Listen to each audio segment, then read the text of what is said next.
આજે તમારી સમક્ષ એક સ્ટોરી રજૂ કરું છું। એકવાર એક સાધુ મહાત્મા વિચરણ કરી રહ્યા હતા, ત્યારે રસ્તામાં એક સાપ જોયો જે બધાને ડંખ મારતો હતો।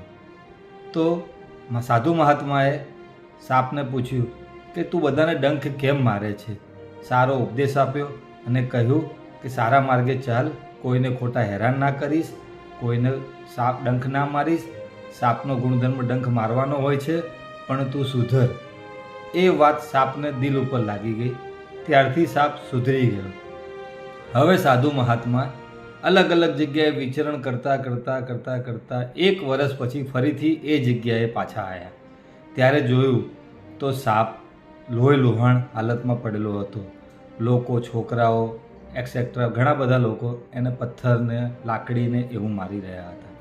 ત્યારે સાધુ મહાત્માએ બધાને સાઈડમાં કર્યા અને સાપને પોતાની દુર્દશાનું કારણ રજૂ કરવા કહ્યું। તો સાપે કહ્યું કે મહારાજ, તમે મને ઉપદેશ આપ્યો હતો કે કોઈને ડંખ ના મારતો, એટલે મેં ડંખ મારવાનું બંધ કર્યું, તો લોકો મને પથ્થરથી, લાકડીથી મારતા રહ્યા અને હું લોહી લુહાણ હાલતમાં છું।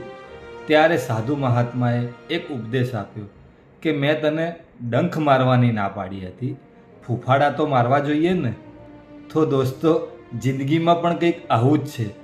આપણે ભલે સુધરી જઈએ, પણ કોઈ આપણને હેરાન કરતું હોય તો ક્યારેક ફૂફાડા તો મારતું જ રહેવું જોઈએ।